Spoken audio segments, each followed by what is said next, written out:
पौधे हमारे घर में हरियाली फैलाने के साथ साथ हमारे घर में बेस्ट एयर प्यूरीफायर का काम करते हैं। ये हमारे घर को पॉजिटिव एनर्जी से भर देते हैं और हमारे घर के अंदर की कार्बनिक गैसेस को अपने अंदर सोख लेते हैं। कुछ प्लांट्स हर समय ऑक्सीजन देते हैं, उनको ऑक्सीजन प्लांट भी कहा जा सकता है। कुछ पौधे ऐसे हैं जो सही दिशा में लगे होते हैं तो हमारा घर पॉजिटिव एनर्जी से भर जाता है। कुछ पौधे बहुत ही सौभाग्यदायक हैं जिनको वास्तुशास्त्र में गुड लक से जोड़कर देखा जाता है। और एक ऐसा पौधा जिसकी परिक्रमा करने से हमारा पॉजिटिव ऑरा डबल हो जाता है, इतना ज़्यादा पावरफुल वो प्लांट है, तो उसका नेम शेयर करेंगे आपके साथ और इन प्लांट्स के बारे में कुछ बातें। सबसे पहला ये हमारे घर में अंदर रखने के लिए best indoor shade loving plant है पीस लिली। अगर पीस लिली को हम ब्राइट लाइट में रखते हैं तो इसमें फ्लावरिंग भी होती है। बहुत ही खूबसूरत प्लांट है। इसको मिट्टी में मॉइस्चर होल्ड होना पसंद है, थोड़ी सी नमी बनी रहनी चाहिए इसकी मिट्टी के अंदर। बेबी प्लांट से ग्रो होता है, छोटे छोटे से बेबी प्लांट इसके पॉट में निकलते रहते हैं, आप उनसे इसको प्रोपोगेट कर सकते हैं। और पीस लिली को आप अपने घर के अंदर दक्षिण या फिर पश्चिम में अगर लगाते हैं अपने रूम के अंदर तो ये आपके घर को पॉजिटिव एनर्जी से भर देता है, हर समय ऑक्सीजन देता है पीस लिली। और पीस लिली के पौधे को हम पानी में भी लगा सकते हैं। अगर इसको मनी प्लांट की तरह पानी में हम इसका बल्ब निकाल कर डाल देते हैं, एक जड़ सहित निकाल के डाल देते हैं, तो पीस लिली बहुत अच्छे से सर्वाइव करती है और सालों साल ये हमारे घर में प्लांट लगा बना रहता है, चलता रहता है। हर समय ऑक्सीजन देने वाला बेस्ट एयर प्यूरीफायर प्लांट है पीस लिली का पौधा। पीस लिली के बाद दूसरा पौधा, ये बहुत ही ज़्यादा एक कॉमन पॉपुलर प्लांट है, ये है मनी प्लांट या पोथोस। मनी प्लांट या पोथोस को हमेशा हमें शेड में ही रखना चाहिए। इसको डायरेक्ट सनलाइट की बिल्कुल ज़रूरत नहीं है। इसको भी मिट्टी में मॉइस्चर होल्ड होना पसंद है और इसको साउथ ईस्ट डायरेक्शन में ही हमें लगाना चाहिए। मनी प्लांट का कभी दान नहीं किया जाता है और मनी प्लांट की बेलों को ऐसा वास्तुशास्त्र में बताया गया है कि इसको हमेशा ऊपर की ओर अगर हम चढ़ाते हैं तो ये सौभाग्यदायक माना जाता है। बहुत ही लकी प्लांट, हर समय ऑक्सीजन देने वाला पौधा है ये और पानी में भी बहुत अच्छे से सर्वाइव करता है। उसके बाद ये प्लांट, ये है jade plant, crassula ovata family से है। क्रासुला जो है उसकी थोड़ी सी लीव्स बड़ी होती हैं। दोनों ही सकुलेंट फैमिली से हैं। इनको सकुलेंट मिक्सचर में लगाना बिल्कुल सही रहता है, लेकिन हमें इसको इंडोर नहीं रखना है। जेड प्लांट को या क्रासुला को हमें आउटडोर ही रखना है और इसको कम से कम 4 से 5 घंटे की धूप पसंद है, क्योंकि ये सकुलेंट है। सकुलेंट को 4 से 5 घंटे की धूप पसंद होती है। और क्रासुला या फिर जेड प्लांट को, एलिफेंट बुश प्लांट को आप हमेशा साउथ ईस्ट डायरेक्शन या फिर दक्षिण पूर्व दिशा में ही अपने घर में लगाएं, तो आपके लिए ये गुड लक लेकर आता है। इसको भी वेल्थ से जोड़कर देखा जाता है, इसको कुबेराक्षी भी बोलते हैं।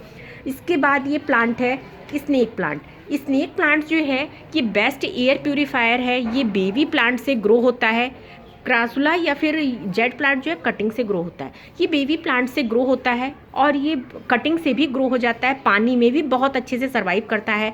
ये इंडोर रखने के लिए बेस्ट प्लांट है, एयर प्यूरीफायर है। स्टडी टेबल पर रखने के लिए, ऑफिस टेबल पर रखने के लिए, बेडरूम में रखने के लिए स्नेक प्लांट बेस्ट प्लांट है। आप इसको कहीं भी रखें, ये प्लांट बहुत हेल्दी रहता है। इसको डायरेक्ट सनलाइट की जगह अगर आप इनडायरेक्ट सनलाइट में भी रखते हैं तब भी ये प्लांट बहुत अच्छे से चलता है, बस अंधेरे को छोड़कर। ये इस प्लांट को आप अपने घर में अगर साउथ ईस्ट डायरेक्शन, दक्षिण पूर्व दिशा में लगाते हैं तो ये प्लांट आपके लिए सौभाग्यदायक बनता है। ये प्लांट आपके लिए गुड लक लेकर आता है। इसके साथ ही ये है बैम्बो, लकी बैम्बो भी बोलते हैं। लकी बैम्बो को पूर्व या फिर ईस्ट या फिर दक्षिण पूर्व में लगाना सबसे अच्छा माना जाता है। और लकी बैम्बो की जगह आप इसको इंडोर हम रखते हैं, इसको पानी में डालकर हमें रखना होता है। आपने देखा होगा 5 या 7 का गट्ठर सा बना होता है, रिबन में बंधा हुआ होता है। इसको फैंसुई या फिर वास्तु से जोड़कर देखा जाता है कि ये सौभाग्यदायक पौधा माना जाता है और बेस्ट इंडोर प्लांट है ये। इसका पानी हमें बहुत चेंज करना होता है जल्दी ही। 4 से 5 दिनों में आप पानी अगर चेंज करते रहेंगे तो आपका प्लांट काफ़ी हेल्दी रहता है। इसकी जगह ही हम एरिका पाम या फिर लकी बैम्बू को मिट्टी में भी लगा सकते हैं, जिसको हमें आउटडोर रखना होता है, इंडोर नहीं रखना होता है। ये प्लांट हर श्रृंगार एक बहुत ही पूजनीय पवित्र पौधा है। मेडिसिनल वैल्यू से भरपूर पौधा है। हर श्रृंगार की पत्तियों का काढ़ा हमारी प्लेटलेट्स को बढ़ा देता है। डेंगू, मलेरिया, चिकनगुनिया जैसे बुखारों में इस पत्ती का काढ़ा बहुत यूज़ किया जाता है। हर श्रृंगार ऐसा कहा जाता है, हर श्रृंगार का प्लांट जो है स्वर्ग का पौधा माना जाता है। समुद्र मंथन में निकला था ये पौधा और इसको संजीवनी बूटी भी बोलते हैं। घर में इसको हमेशा हमें ईशान कोण या फिर उत्तर पूर्व दिशा में ही लगाना चाहिए। पूजनीय पौधा भी है, इस पर दीपक भी जलाया जाता है। हर श्रृंगार इतना ज़्यादा मेडिसिनल वैल्यू वाला पौधा है, इसकी पत्ती, फूल, छाल सब चीज़ यूज होती है। और विष्णु भगवान, लक्ष्मी माता, दुर्गा जी को बहुत प्रिय हैं हर श्रृंगार के फूल। हर श्रृंगार के फूलों से चंदन भी बनाया जाता है। तो हर श्रृंगार का पौधा अगर आप अपने घर में लगाते हैं तो आपके घर में ये बहुत ही सौभाग्यदायक, सौभाग्य सूचक पौधा माना जाता है। इसका शमी के पौधे को हमेशा हमें नॉर्थ ईस्ट डायरेक्शन में लगाना चाहिए। घर की एंट्री पर लगा हुआ शमी का पौधा आपके घर में गुड लक लेकर आता है। और इस पौधे की खास बात यह है, शमी के पौधे को ये पौधा जो है ये शनिदेव का रूप माना जाता है। और शिवजी पर इसकी एक पत्ती से शिवजी खुश हो जाते हैं। केवल एक पत्ती चढ़ानी होती है हमें, और सोमवार को अगर इसकी हम मंडे को इसकी पत्ती अगर हम शिवजी पर चढ़ाते हैं तो, या सावन में इसकी पत्तियों को शिवजी पर चढ़ाने का काफ़ी ज़्यादा महत्व बताया गया है शास्त्रों में। अपराजिता है इसमें, ये नीले फूल या फिर सफ़ेद फूलों की अपराजिता जो है वो बहुत ही ज़्यादा गुड लकी प्लांट माना गया, क्योंकि मेडिसिनल वैल्यू से बहुत ही ज़्यादा भरपूर है अपराजिता का पौधा। नीले अपराजिता के फूलों की चाय एंटीऑक्सीडेंट होती है, एंटी डायबिटिक होती है, बीपी को कंट्रोल करती है, हार्ट की प्रॉब्लम से बचाती है और साथ में वजन भी कम करती है।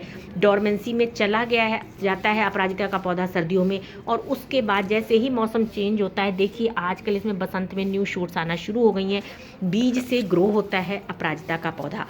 तो आप अपराजिता के पौधे को आप नॉर्थ ईस्ट डायरेक्शन ईशान कोण में ही अपने घर में लगाएं। अपराजिता का पौधा जो है ये बहुमूल्य गुणों से भरपूर पूजनीय पौधा है, और इसके फूलों को, नीले फूलों को शनिदेव को, दुर्गा माता को और विष्णु भगवान के किसी भी रूप को या फिर शिवजी को चढ़ाए जाते हैं।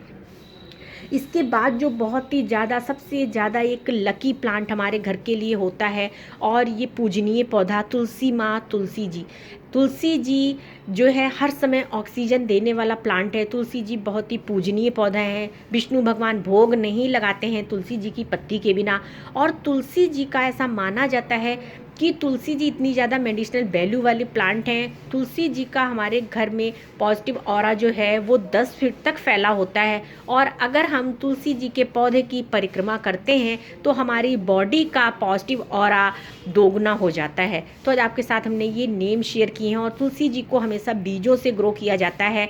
तुलसी जी की कटिंग कुछ लोग लगा लेते हैं, लेकिन हर समय नहीं कटिंग होती। अब आने वाले मौसम में, बसंत में, तुलसी जी बीज से बहुत आराम से ग्रो हो जाएंगी। और तुलसी जी जो हैं इनको हमेशा हमें ईशान कोण में ही रखना चाहिए, यानी कि उत्तर पूर्व दिशा में रखना चाहिए। तो अगर आपको ये वीडियो इन्फॉर्मेटिव लगा तो प्लीज़ एक लाइक ज़रूर करिएगा। मिलते हैं नेक्स्ट वीडियो फिर से प्यारे से टॉपिक के साथ। Thank you so much for watching this video.